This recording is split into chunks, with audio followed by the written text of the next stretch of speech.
சற்று முன் திமுகவில் இணைந்த ஜெயக்குமார், ஸ்டாலின் கொடுத்த மிக உயர்ந்த பதவி, அதிர்ச்சியில் எடப்பாடி. அதாவது அதிமுக முன்னாள் அமைச்சர் ஜெயக்குமார் அதிமுகவின் முக்கிய தலைவராக எடப்பாடி பழனிசாமிக்கு அடுத்த நிலையில் இருந்த 2ஆம் கட்ட தலைவர்களின் ஒருவராக இருந்து வந்தவர். ஒரு நாளைக்கு அதிமுக சார்பில் 4 முறை பத்திரிகையாளர்களை சந்தித்து பேசி வந்தவர். இது என்னுடைய கருத்து இல்லை, அக்கட்சியின் கருத்து என உறுதிப்படுத்தி எடப்பாடி பழனிசாமியின் குரலாகவே ஒலித்து வந்த முன்னாள் அமைச்சர் ஜெயக்குமார் எப்போது அதிமுக பாஜக கூட்டணி உறுதியானதோ அப்போதிலிருந்தே அரசியல் நிகழ்வில் தென்படவில்லை. இந்த நிலையில்தான் அதிமுகவில் இருந்து ஓரம் கட்டுப்பட்டு விட்டாரா ஜெயக்குமார், அல்லது அதிமுகவில் இருந்து விலகி இருக்கிறாரா ஜெயக்குமார் என்கிற பரப்புரைக்கு மத்தியில் முன்னாள் அமைச்சர் ஜெயக்குமார் குறித்து பல்வேறு தகவல்கள் வெளியாகியுள்ளது. அதாவது கடந்த 2021 சட்டசபை தேர்தலுக்கு பின்பு ஜெயக்குமார் வாயிலாக பேட்டி கொடுக்க வைத்து பாஜக அதிமுக கூட்டணியை முடிவுக்கு கொண்டு வந்தார் எடப்பாடி பழனிசாமி.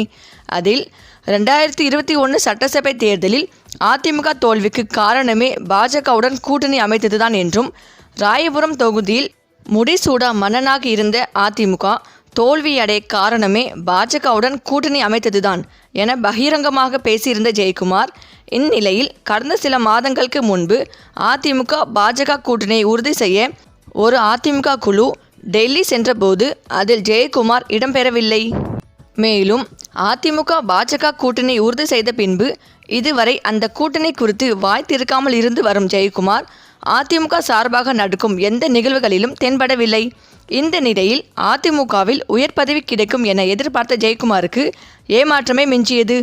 மேலும் வரும் ஜூலை மாதம் நடைபெறும் ராஜ்யசபா தேர்தலில் தனக்கு ராஜ்யசபா சீட் கிடைக்கும் என எதிர்பார்த்து காய் நகர்த்தி வந்தார் ஜெயக்குமார். ஆனால் சென்னை, டெல்டா மற்றும் தென் மாவட்டத்தில் மதுரைக்கு கீழே அதிமுக என்கிற கட்சி அட்ரஸ் இல்லாமல் சென்று விட்டது. இனி என்ன செய்தாலும் தூக்கி நிறுத்த முடியாது என்பதை உணர்ந்த எடப்பாடி, எங்கே அதிமுக செல்வாக்கு இருக்கிறதோ அந்த பகுதியில் உள்ள தலைவர்களுக்கு ராஜ்யசபா சீட் கொடுத்து அதிமுக செல்வாக்கை தக்க வைப்போம் என முடிவு செய்து முன்னாள் அமைச்சர் ஜெயக்குமாரை கை கழுவி விட்டார் எடப்பாடி என கூறப்படுகிறது. இந்த நிலையில் தொடர்ந்து கடும் அதிருப்தியில் ஜெயக்குமார் இருந்து வந்த தகவல் திமுக தலைமையின் கவனத்துக்கு சென்றது. இது சென்னையில் உள்ள முக்கிய அமைச்சர் மூலம் ஜெயக்குமாருக்கு தூது விட்டிருக்கிறது திமுக தலைமை.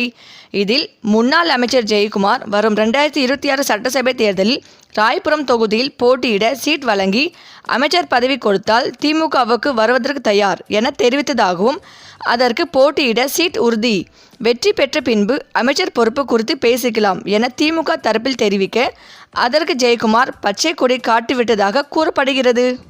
இதனைத் தொடர்ந்து அதிமுக முக்கிய தலைவர்கள் தொடர்ந்து ஜெயக்குமாருடன் நடத்திய பேச்சுவார்த்தை தோல்வியை சந்தித்து வந்துள்ளதாகவும், வரும் சட்டசபை தேர்தலில் ராயபுரம் தொகுதியில் அதிமுக சார்பில் மீண்டும் போட்டியிட்டால் நிச்சயம் தோல்விதான் கிடைக்கும், அதனால் ராஜ்யசபா சீட் வாங்கிக் கொள்வோம் என தனக்கு ராஜ்யசபா சீட்டாவது கிடைக்கும் என எதிர்பார்த்து காத்திருந்த ஜெயக்குமாருக்கு ஏமாற்றமே மிஞ்சியுள்ளதால் திமுக பக்கம் செல்ல தயாராக இருப்பதாகவும் தகவல் வெளியாகியுள்ளது. இந்த சூழ்நிலையில்தான் எம்பி பதவி தனக்கு கிடைக்கும் என்று காத்து கொண்டிருந்த ஜெயக்குமாருக்கு அதிர்ச்சி கொடுக்கும் வகையில் எடப்பாடி துரோகம் செய்து மற்றொரு முக்கிய புள்ளிக்கு எம்பி பதவியை கொடுத்து விட்டார். இதனால் அதிர்ச்சியடைந்த ஜெயக்குமார் இனி அதிமுகவும் வேண்டாம், இந்த எடப்பாடியும் வேண்டாம் என்று முடிவு எடுத்து விரைவில் திமுகவில் இணையுள்ளார். இதற்காக ஸ்டாலின் அவர்களிடம் பேச்சுவார்த்தையும் நடத்திவிட்டார். அநேகமாக அவருக்கு மிக உயர்ந்த பதவி ஸ்டாலின் கொடுப்பார் என்றும் எதிர்பார்க்கப்பட்டு வருகிறது. சரி, இந்த வீடியோ பற்றிய உங்கள் கருத்துக்களை கமெண்ட்ஸில் சொல்லுங்கள். மேலும் இந்த வீடியோ உங்களுக்கு பிடித்திருந்தால் லைக் பண்ணுங்கள், ஷேர் பண்ணுங்கள், மறக்காமல் நம்ம சேனலை சப்ஸ்கிரைப் பண்ணிக்கோங்க. தேங்க்ஸ் ஃபார் வாட்சிங்.